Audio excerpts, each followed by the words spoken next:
Let us pray.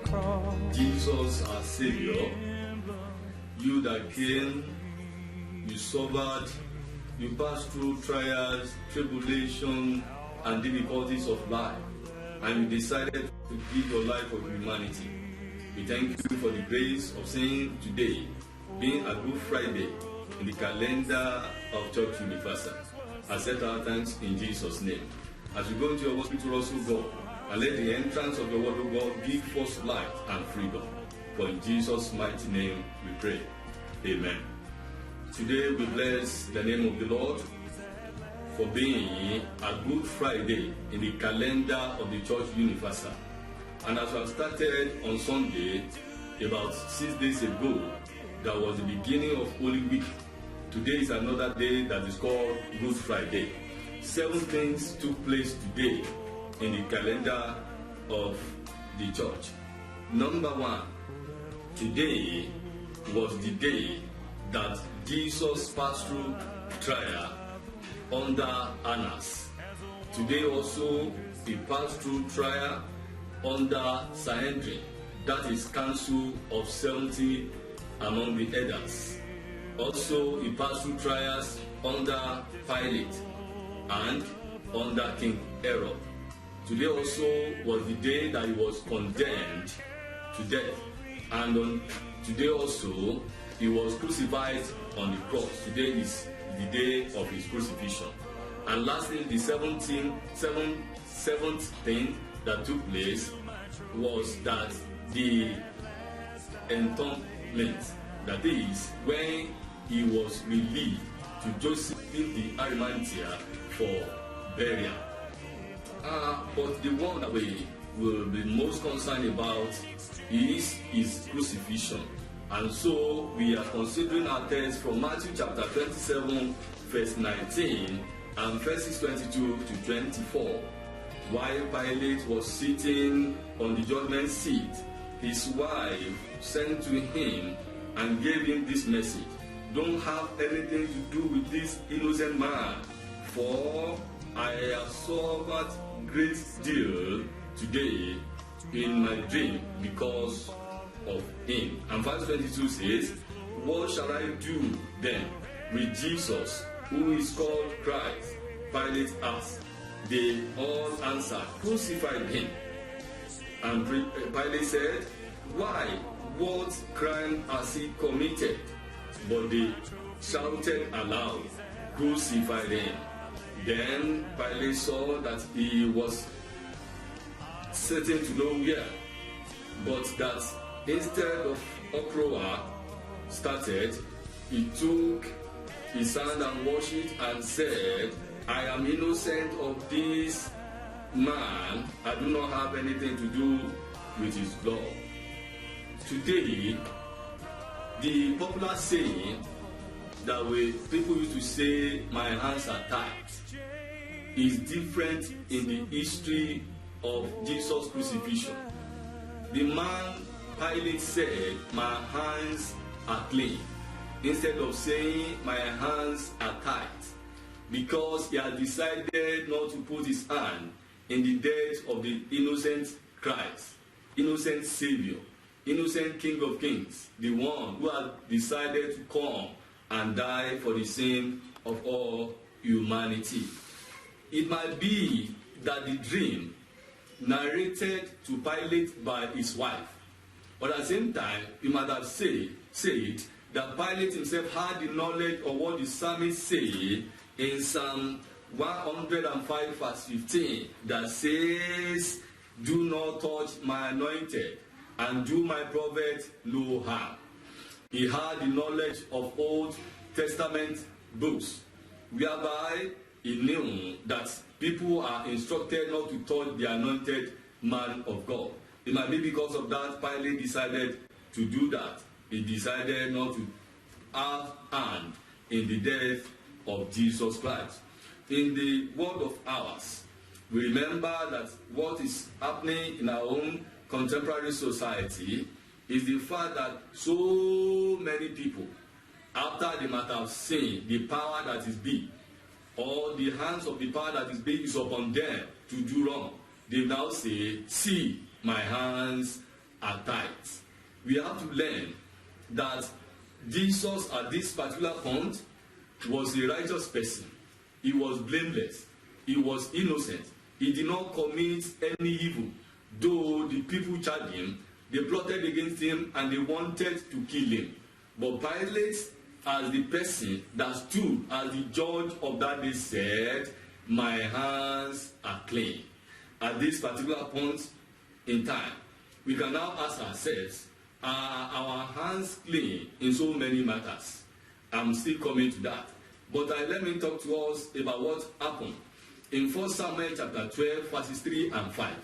The life of Jesus and what took place today on the day of crucifixion was like that life of Samuel, Prophet Samuel in 1 Samuel chapter 12, verses 3 and 5 that I refer to, why Samuel called upon the people of Israel. And he asked them, you people of Israel, what crime have you seen me committed? Have I stolen anybody's money? Have I stolen anybody's cow? Have I stolen anybody's sheep? If you've seen anything evil in my hand, say it now.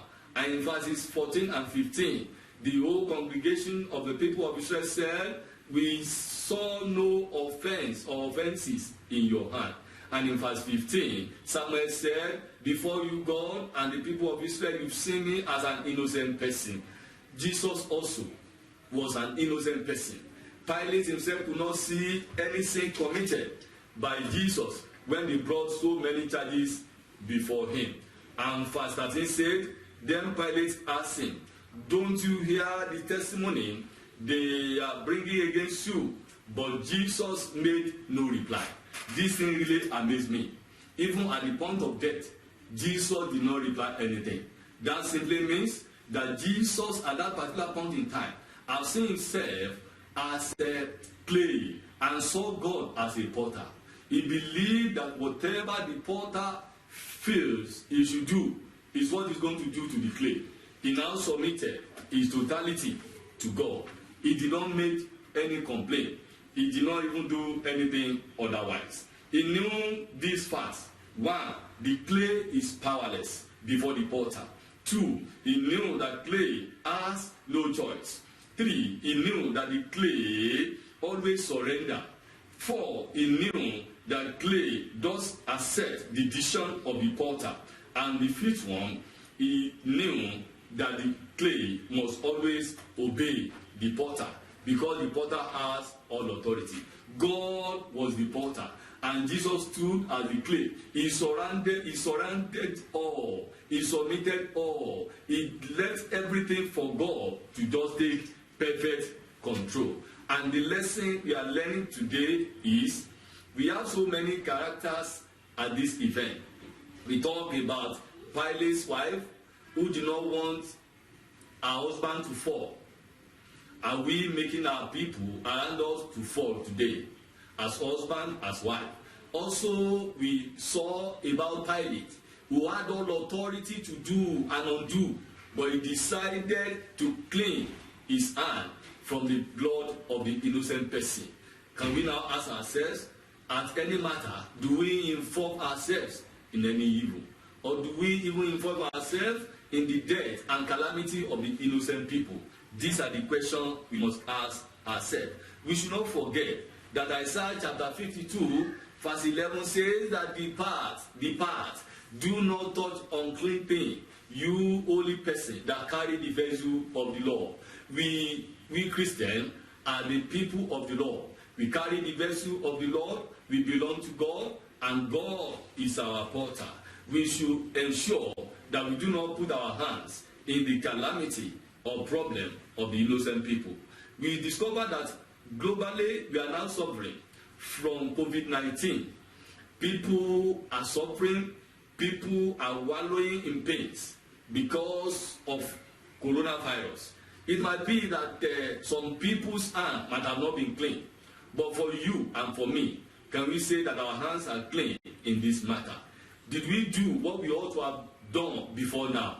And even now that the instruction is being given by God and even by humanity, the people that are in authority, do we obey holistically? Do we do our own part? Will you be able to justify yourself? Will I be able to justify myself too, that my hands are clean?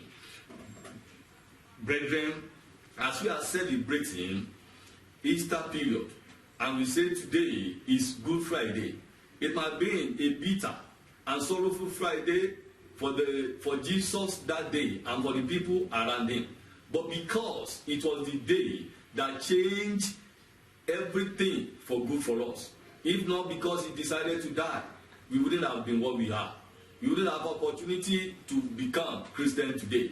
If not because Jesus had decided to die, our sins might have become haunting us on daily basis. But on the cross, he said, all are finished. Because he died, truly he came, he suffered, he finally died, and took our sins away. And from today, God is instructing me, he's instructing you too. Are you a judge? Judge in your family? Are you a judge? Judge in a nation? Are you a judge? Judge in the church of God? Are you in position of authority in the place or places of your work? Do you judge people just anyhow? Or before you judge, do you just sit back and think twice before you now pass your judgment? Look at the Pilate. He said, to me, my hands are clean. I do not have hand in the death of this innocent man. Have you not been killing your neighbor through the use of your mouth, your pen, the Bible that God has given to you, your wisdom, your power, the authority that you are placed with? Don't you kill your fellow human being. God is saying today that you should ask yourself, and I should ask myself too, are my hands clean? Are your hands clean? Or your comments will be at any point in time, my hands are tight. When people come around and use their power over you, commanding you to do things that are against the will of God. Many people are listening to this message today. Some may say, there is nothing concerning me about this matter. We are all concerned. Even if you want to have freedom and want to be totally exonerated in ongoing tribulation, difficulties, and even pandemic, coronavirus that is killing on daily basis, we should do our own part rightly. We should obey totally, and we should know that what we ought to do, it has to be done in time. In Psalm 95, verses 8 and 9, the Bible says that now that you are listening, harden not your heart, just like the time of Meribah, that the people of Israel heard the voice of the Lord and they don't eat. And because of that, because they disobeyed, in verse 11, the Lord said, he has promised, he had even covenanted in his heart that they will never enter his rest. God is appealing to us today as we are celebrating Good Friday, as we are celebrating Easter period. God is saying, do not put your hands in the death of the innocent one. Let us look at our contemporary society. Many people are in prison today because of the matter that they are innocent of, that they did not even know anything about. But because of the judgment, they found themselves there. Brothers and sisters, I pray and I appeal to you, never you put your hands in the death of the innocent one. Many people have lost their job because of people going to the boss or going to the authority that they be to destroy them. Do not have hands in the death of the innocent one. Do like Pilate, and it shall be well with you. I pray at this particular point in time, as we are celebrating, God will visit the whole world. God will visit our nation. God will visit Ogun State. God will visit Abeokuta. And God will visit Methodist Church Nigeria. And most importantly, Trinity Methodist Church, Itesi Abeokuta, will be visited. The hands of God will be upon us for good, and we receive the mercy of the Lord. But I appeal to you once again, let your hands be clean from the death or calamity of the innocent one, and it shall be well with you. In the name of God the Father, the Son, and the Holy Spirit. My name is Very Reverend Samuel O. Shinyonbola, the presbyter and minister of Methodist Church, Itesi, Abeokuta. God bless you.